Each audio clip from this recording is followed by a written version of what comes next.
Yo, what's going on, guys? It's your brother G Money Wisdom coming back at you with another cryptocurrency video. And today we're going to be talking about tokenomics. This is going to be part two. Before I get into the video, I highly recommend you guys go and watch part one because we're going to be picking up where I left off, and it might not make sense if you guys skipped all this other stuff that I kind of went over. So where I left off last time was distribution. So now we're on utility. And in today's video, I'm going to cover utility, governance, incentives, a little bit of security up to network reliability, and also a little bit about this tokenomic wheel that I drew. So let's get into the video, guys. So with utility, there's a couple components. The first one is use cases, what the token does, purposes it fulfills, specific purposes for which tokens can be used within the ecosystem. For an example, that would be payments, governance, access, token burning, etc. So each coin kind of has like a problem that it solves or a thing that it does. So that's just basically what utility is. The next thing is governance. The first component is decision making, how decisions about the network are made. And those are either centralized or decentralized. And if you guys want to know what those two words mean, go check out part one where I go over them in the definitions kind of section of the whiteboard.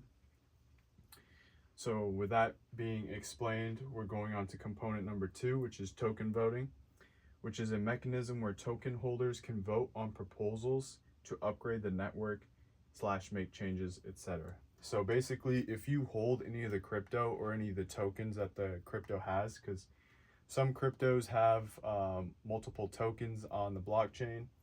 So depending on what crypto you have, you can vote on proposals to make the crypto better, updates, stuff like that. So that's pretty cool. So moving on, actually, before we go to incentives, I kind of want to touch on the tokenomic wheel really quickly, which the key components are utility, supply and demand. I just put supply and demand separately, but you could put them together because really they're kind of hand in hand, they're tied together. The next thing would be just distribution and governance, and then security and burning / elimination. So security is also really, really important, guys. It is essential for building a sustainable token economy, because if no one trusts the network, no one trusts the project that they're investing to, they're not going to put money into it. Why would you put money into something that's not reliable, trustworthy, safe, or just a project where it's just shady and there's a lot of bad actors and a bad reputation? So security is huge. Without security, you can't have a sustainable cryptocurrency economy, pretty much, which is what tokenomics is. It's just the economy of a cryptocurrency.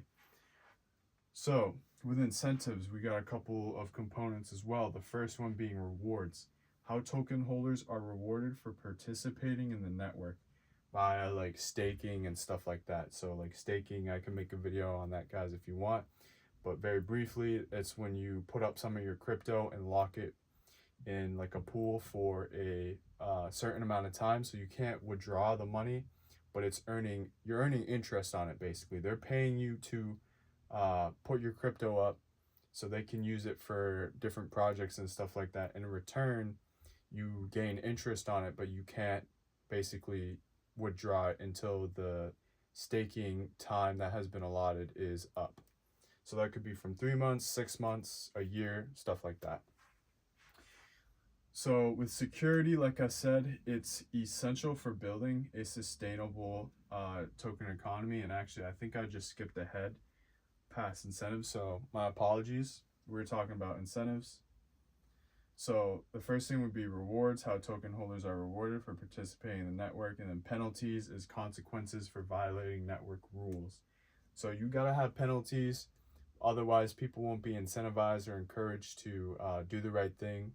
Unfortunately, there are bad actors and people who will try to scam you, stuff like that, take advantage. So that's pretty important to have incentives as well as security. So the first component with security is trust and confidence. The first being investor confidence.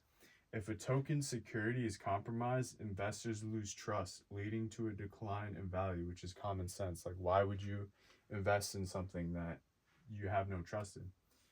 Network reliability. A secure network ensures users can rely on the system for transactions and value storage. So let's say like for example, with Bitcoin, you put like, I don't know, 10K in there, and then all of a sudden, because like of a network issue, you lose all your money. It's like, if that would happen, no one would adopt Bitcoin. No one would use it because it's unreliable. There's a chance that you could lose your money. So many different things could happen. So you have to have a reliable network. You have to make sure that the network works, and it has a reputation for working consistently. So basically, you just want consistency. You want consistency with the network, basically, is what we're saying here. And that's not me saying Bitcoin isn't consistent, because it pretty much is.